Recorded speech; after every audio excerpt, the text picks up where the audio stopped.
रिसोड मालेगाव मतदारसंघाच्या भावना गवळी शिवसेना शिंदे गटाच्या भावना गवळी दुसऱ्या फेरी अखेर 158 मतांची आघाडी घेतलेली आहे।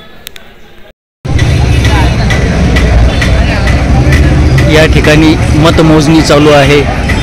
रिसोड मालेगाव मतदारसंघात चुरशीची लढत असताना आज या ठिकाणी मतमोजणी चालू आहे आणि या मतमोजणीत सध्या तरी भावनाताई गवळी ह्या आघाडीवर आहेत आणि बाहेर कार्यकर्त्यांची गर्दी जमा झालेली आहे। ते हे पाहत आहेत की आपल्या उमेदवाराचं नाव कधी आपल्याला कळतंय। आपण पाहतात महाराष्ट्र मीडिया, प्रत्येक क्षण आपल्यासोबत। मतदारसंघात तिसऱ्या फेरी अखेर काँग्रेसच्या अमित जनक यांनी 275 मताची आघाडी घेतलेली आहे। आपण पाहता महाराष्ट्र मीडिया, प्रत्येक क्षण आपल्यासोबत। नाव काय तिचं? परांडे।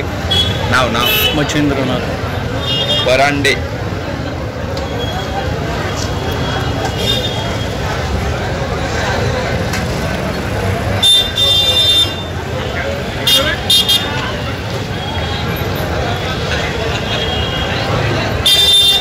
परांडे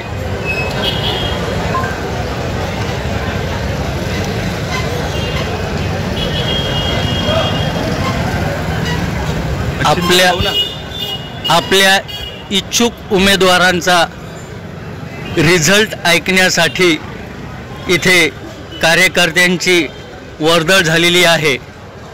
तरी आपण बघत आहात महाराष्ट्र मीडिया, प्रत्येक क्षण आपल्यासोबत। कैलास महाजन सोबत विशाल जमदाडे।